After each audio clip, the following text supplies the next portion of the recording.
When the family group chat lit up with my mother's message, I thought it was another reminder to bring dessert. It wasn't. This year, we won't have room for you and Lila at Christmas dinner. Just like that. No apology, no explanation, just a digital eviction from the only table I'd spent my whole life trying to belong to. I stared at the screen until the words blurred, wondering how easily people could erase you while still expecting you to serve them. Because right beneath that message came another one. But you'll still cook right.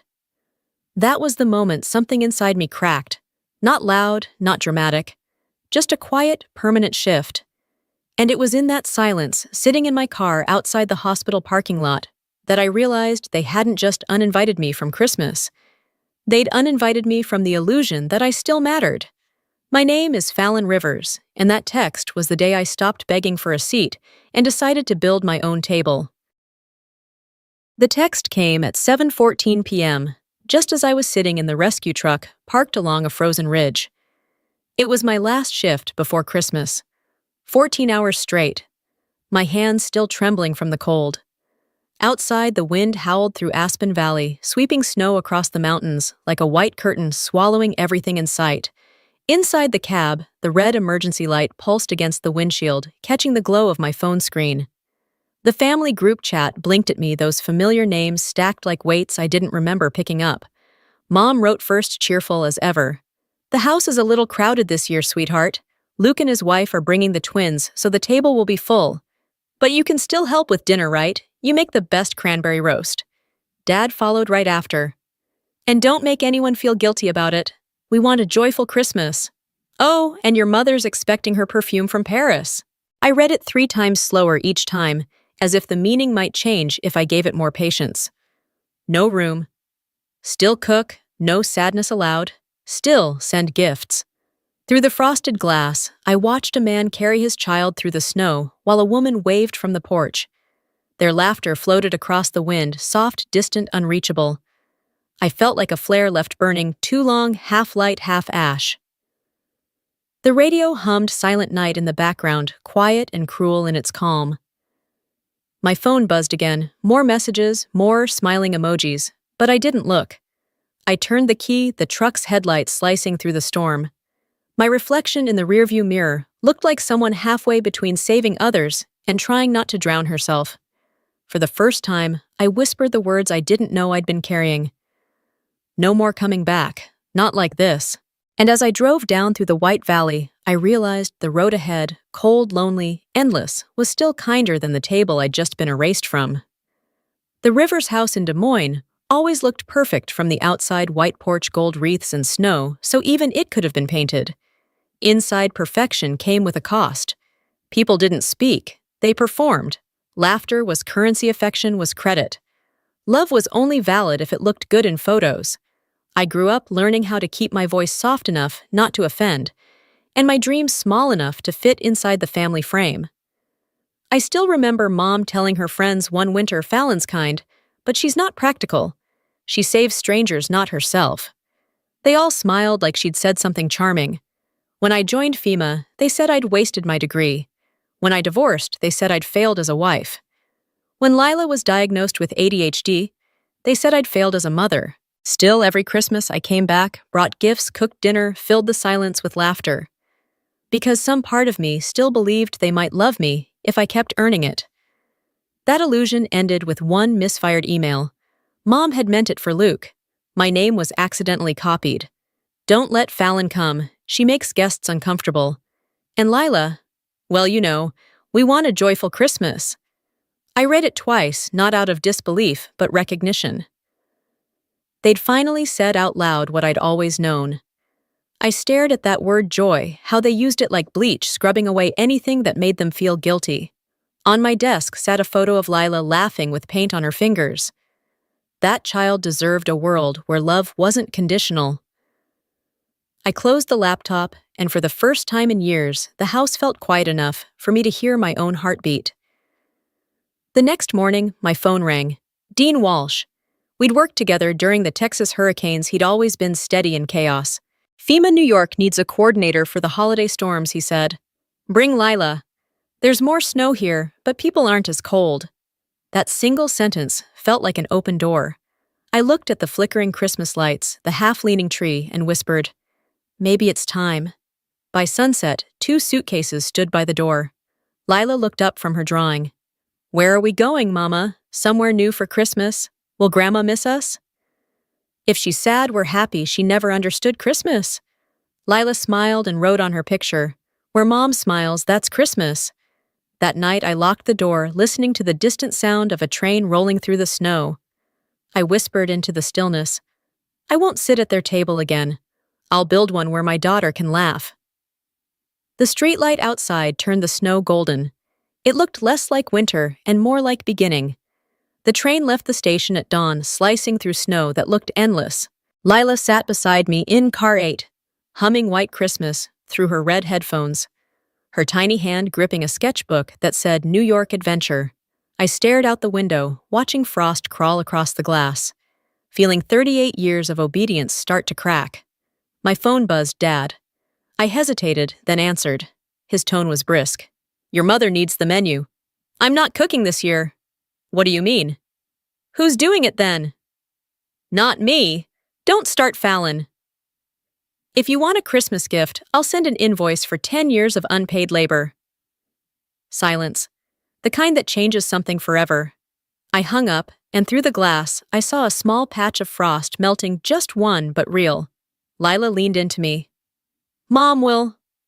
"Grandma be mad, maybe." But sometimes anger is how people remember. Outside snow blurred into white ribbons. Every mile felt like cutting one more chain.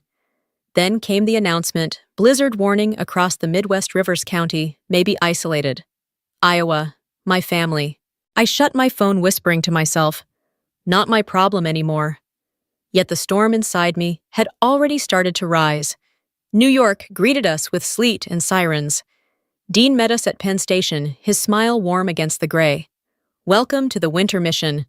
For 2 days I worked without rest, moving supplies, signing reports, tracking shelters.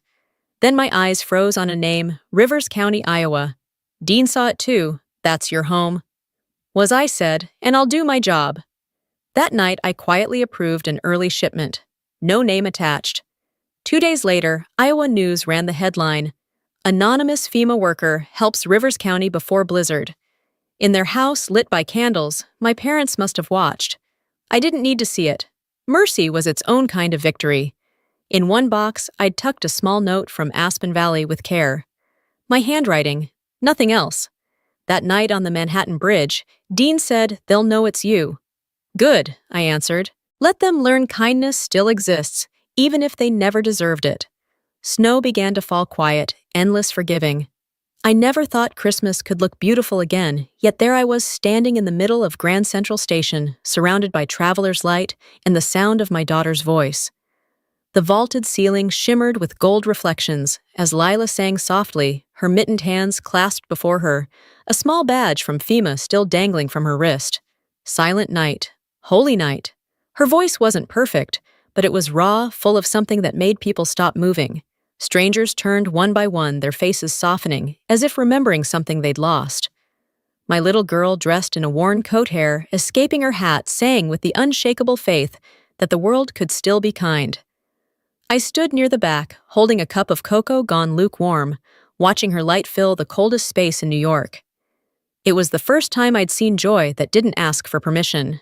A reporter from NBC was nearby, filming the children of FEMA families singing among the crowds. That night, the segment aired during the evening news. Our faces, our laughter, the sound of Lila's voice echoing through the grand hall. In Iowa, my hometown's TV flickered with the image of us. The headline read, "FEMA, Officer Fallon Rivers and daughter bring hope to NYC's winter hearts."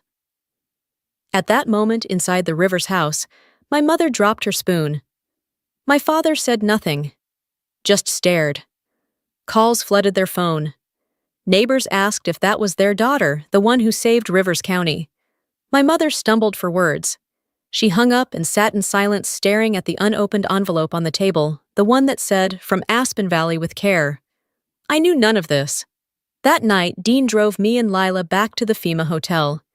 He said everyone in Iowa had seen the broadcast. I felt my breath catch, not fear, something else. I'd never wanted justice through humiliation. But truth has its own way of finding daylight. The next morning, the news spread faster than any storm. The woman excluded from Christmas dinner saves her family's county. For the first time in 30 years, my name wasn't whispered in pity, it was spoken with respect. 3 days later, my phone wouldn't stop ringing. The screen flashed Mom. I stared for a moment before answering. Fallon finally. Everyone's talking about you. You're famous. We need to do something. Do what exactly? A Christmas dinner. The reporters want a photo of the whole family together. I've already invited them. I froze. You what? It'll be wonderful, sweetheart. We'll show everyone we're still a happy family. That was it, their apology disguised as performance. They didn't want to make things right. They wanted to fix their image. The dinner wasn't an invitation, it was a stage. When I told Dean, he studied me for a long moment. You're going, yes. Why? Because sometimes you have to look your ghosts in the eye just to prove they can't haunt you anymore. That night, I folded the invitation neatly and tucked it into my coat pocket. Outside New York shimmered under falling snowlights, flickering like quiet applause. The story wasn't over yet, but for the first time, I felt steady enough to walk into the fire without burning. I arrived at the Rivers estate on Christmas night at exactly 7. The house glowed like a postcard, crystal chandeliers, cinnamon candles, polished silver, catching every camera flash. Outside, a local news van idled by the gate. Inside, reporters adjusted their lights, waiting for the perfect shot of a happy family reunion. My mother greeted me at the door, her smile stretched too wide to be real. Fallon, you made it. The whole state's talking about us. The press just wants a few photos. You understand, don't you? Her perfume was the same as every year, sweet, heavy, familiar, in a way that made breathing harder. I looked past her into the dining room. The table gleamed under the chandelier white linen, folded like origami wine glasses, waiting. The same tree I'd decorated as a child stood in the corner, but the air was colder now, still and staged. My father came forward, his voice too casual. Let's forget the past, Fallon. It's Christmas. Forget what? The email misunderstandings, all that nonsense. Misunderstandings. The word made me almost laugh. I remembered every letter of that message. Don't let Fallon come. She makes guests feel guilty. A reporter moved closer, microphone raised. Ms. Rivers, how does it feel to be home after saving your hometown from the storm? I looked around the table. My mother's smile tightened. Luke puffed up like the hero of a story he didn't live. I took a slow breath and reached for the mic. It doesn't feel like home. I'm standing in a room where people call each other family, but only remember me when there's a camera. The silence that followed was sharp enough to cut glass. My mother's hand trembled as she reached for mine. Fallon, don't make this bigger than it is. I met her eyes. Do you know the cruelest thing I ever learned in this house, Mom? That people can say they love you and still erase your name from the table? The cameras kept rolling. I turned toward the lens. Real love doesn't need an audience. I didn't come here for forgiveness. I came to end it. No one moved. The broadcast went live uncut. The music in the background faltered, Silent Night drifting through the tension. Somewhere in a hotel room in New York, Dean was watching. His message appeared on my phone a minute later. Fallon, you just redefined justice. I set the microphone down. The clink echoed louder than any applause. Then I turned toward the door. The night air rushed in, carrying a swirl of snow that brushed my shoulder like a blessing. Behind me, no one spoke. Not even the cameras dared. I stepped out into the cold and didn't look back. Not once. By morning, the story had spread everywhere. Headlines flooded the screens across Iowa, and beyond, Fallon Rivers walks out of live family reunion says, "Love doesn't need an audience." Comment sections overflowed. She spoke for everyone who's ever been dismissed by their own family. That woman's dignity shines brighter than that mansion behind her. I sat by the window of my small FEMA apartment in New York, the hum of the heater mixing with the quiet clatter of Lila in the kitchen. She was rolling cookie dough, humming softly, smudging flour on her cheek, without caring. The smell of sugar and cinnamon filled the air, wrapping the morning in peace.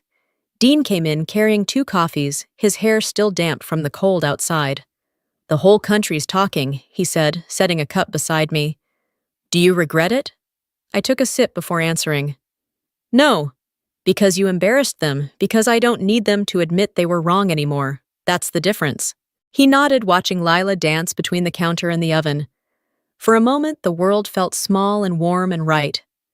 A knock came at the door. I opened it to find a courier holding a plain brown envelope postmarked from Iowa. Inside was a single handwritten letter, familiar loops, trembling edges. My mother's handwriting. Fallon, maybe you'll never forgive me. But when I saw Lila singing on the news, I finally understood Christmas was never about the table. It was about the face that makes you feel at peace. You've already won in a way I never could. I read it twice. There were no excuses in her words, no requests, just an admission, quiet, human, almost tender. I didn't cry. Instead, I placed the letter inside a small frame beside the photo of Lila and me on the Manhattan Bridge, the city lights behind us like stars we'd built ourselves. The morning sun slipped through the blinds, touching my hands, gold and gentle. I let the warmth settle into my skin. Forgiveness isn't something you give because they deserve it. It's what you choose because you deserve peace, and for the first time I truly felt it, steady, unshaken, entirely mine. A year had passed. My apartment overlooking Central Park West was small, but the light made it feel bigger than it was. Morning sunlight spilled through wide windows, landing on the framed FEMA certificate that hung beside the bookshelf, Outstanding Leadership in Crisis Management. On the table below it sat a sheet of music covered in Lila's careful handwriting. At the top, she'd written the title in purple marker, Where Home Begins. The smell of butter and sugar filled the air as I pulled a tray of cookies from the oven. Lila dashed into the kitchen, her curls bouncing, holding a letter high in the air. "Mom, guess what I've been chosen to sing at the FEMA ceremony this year?" I laughed, setting the tray down. "That's incredible, sweetheart," she nodded proudly. "I want to sing my own song, the one I wrote for you." Before I could reply, a knock sounded at the door. Dean stepped in, brushing snow from his coat, holding something behind his back. When he revealed it, I saw a simple wooden frame, the words carved neatly at the bottom. "Some families are chosen." He placed it on the table beside the certificate. I traced the letters with my finger, smiling softly. That simple phrase, ordinary, almost quiet, was everything I had spent my life trying to understand. Family wasn't about blood or last names or shared tables. It was about being seen, about belonging somewhere by choice, not obligation. That evening, Lila and I sat by the window, sharing pizza and mugs of hot cocoa, watching the snow drift through the city lights. The glow from the street lamps made everything golden, the kind of light that forgives the past just by existing. I told her the story, our story, but this time I smiled while I spoke. They once said there wasn't room for us at their table. "What happened next?" she asked, eyes wide. "Then I built my own table," I said. "Small, but it always has enough room for us." Lila grinned, thinking. "Then I'll bake more cookies," she said, "just in case someone else needs a seat." I pulled her close, feeling the soft rhythm of her heartbeat against mine, the steady proof that love can grow even from what was once broken. Outside, the wind swept across Central Park, carrying the scent of new snow and the faint laughter of skaters below. For the first time, Christmas didn't hurt. It didn't ache or remind or demand. It simply was quiet, golden whole. And as I looked at the table before us, 2 plates, 2 mugs, 1 candle burning slow, I realized something that would stay with me for the rest of my life. Peace isn't found at someone else's table. It's found when you finally build your own.